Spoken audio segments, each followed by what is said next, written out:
Hi అండి అందరికీ. ఎలా ఉన్నారు? ఈరోజు దోస పిండి పర్ఫెక్ట్ కొలతలతో ఎలా చేసుకోవాలో చూద్దాం. అందరూ బియ్యం, మినపప్పు మాత్రమే వేసి పిండి ప్రిపేర్ చేసుకుంటారు. కానీ అలా కాకుండా ఈ పద్ధతిలో ఒక్కసారి చేసి చూడండి. దోస పర్ఫెక్ట్‌గా వస్తుంది. ప్రాసెస్ ఏంటో చూసేద్దాం ఒక్కసారి. ఫస్ట్ 2 గ్లాసుల బియ్యం తీసుకోవాలి. బయట మీకు మార్కెట్‌లో కూడా దొరుకుతాయి. దోస బియ్యం అనేసి, ఇడ్లీ బియ్యం అని దొరుకుతాయి. అవి వేసుకోవచ్చు.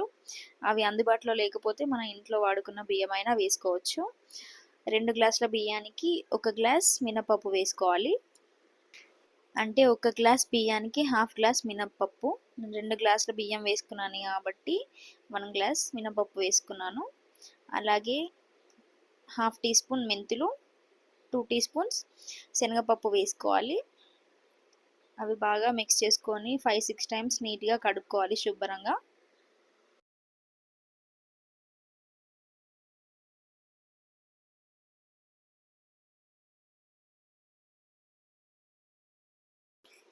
ఐదారు సార్లు నీట్గా కడుక్కున్నాక వాటర్ పోసుకొని పక్కన పెట్టేసుకోవాలి ఒక 5-6 గంటల సేపు. 5 గంటల తర్వాత చూస్తే ఇలా మంచిగా ఉబ్బే ఉంటాయి.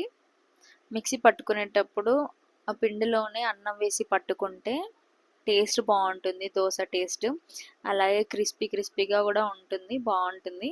అన్నం వేసి పట్టుకోండి, లేదా మీకు అటుకులు వేసి కూడా పట్టుకోవచ్చు.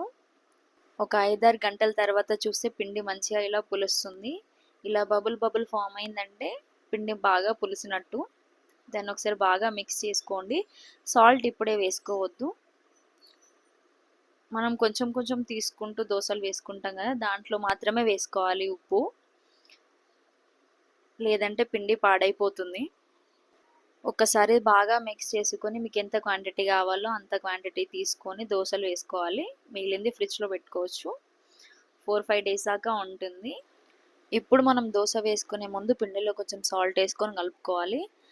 మీకు నచ్చిన దోశ వేసుకోవచ్చు. ఇప్పుడు ఆనియన్ దోశ అయినా, బటర్ దోశ, ఎగ్ దోశ, మసాలా దోశ, మీకు ఏది నచ్చితే అది వేసుకోండి. ఊతప్పం కూడా చేసుకోవచ్చు దీంట్లో. ఏది నచ్చితే అది వేసుకోండి.